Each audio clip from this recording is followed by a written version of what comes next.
চিনলে জড়ি, না চিনলে মা বোনদের ভাত রান্না করি। অনেক ভাই আছেন, বোন আছেন, অনেক সমস্যায় ভোগেন, কিন্তু লজ্জায় বলতে পারেন না। তাদের জন্য আজকে আমি একটি ছোট্ট টোটকা ফর্মুলা দেব। যে ফর্মুলাটা আপনারা সবসময় এটা সেবন করবেন না। এটা রোগ হলে সেবন করবেন, রোগটা ভালো হয়ে গেলে কোনো প্রয়োজন নেই আর সেবন করার জন্য। সেটা হচ্ছে অনেক মা বোনদের ধাতু ক্ষয় রয়েছে, সাদা সিরাপ রয়েছে, অনেক পুরুষ ভাইদের ক্ষয় রোগ রয়েছে, অর্থাৎ পেশাবের সাথে বীর্যর মতো বাইর হয়ে যায়, অল্প উত্তেজনা হলে সব কিছু বের হয়ে যায়, ধরে রাখতে পারেন না বা সময় দিতে পারেন না, এটা অনেক বিষয় আছে। এটা মানে শরীরকে সুস্থ রাখে এবং শরীরকে সুন্দর করে পেশাবের যে সমস্যাগুলো আছে, আপনার পেশাবের রাস্তা দিয়ে যেগুলো পদার্থ বের হয়ে যায়, ধাতু বের হয়ে যায়, তাছাড়া অনেক কিছু বের হয়ে যায়, আমি তাদের জন্য বলছি যে এইটা হচ্ছে অরিজিনাল কেওয়ার মূল, যেটা জঙ্গলে পাওয়া যায়। অনেক ভাইয়ের কাছে অনেক সময় থাকে না, বিভিন্ন জায়গাতে এটা পাওয়া যায় না, অনেক জায়গাতে পাওয়া যায়। আর না পাওয়া গেলে আপনারা আমার কাছ থেকে সংগ্রহ করতে নিতে পারবেন, কোনো সমস্যা নাই।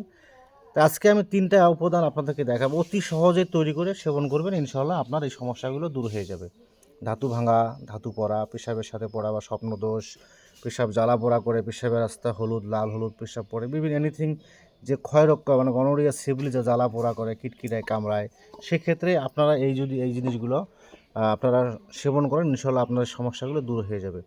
তা আমি বলছি যারা এই যে এটা হলো শতমূল অনেকের দিলে ভালো হয়, না দিলে কোনো সমস্যা নেই। যাদের পেশাবে জ্বালা পোড়া বা ক্ষয় আছে তারা যদি একটু ব্যবহার করেন আরও ভালো হবে। শতমূল বেশি লাগবে না, আপনারা সবগুলো যদি হাফ কেজি করে নেন তাহলে আপনারা 1 লিটার রস তৈরি করতে পারবেন।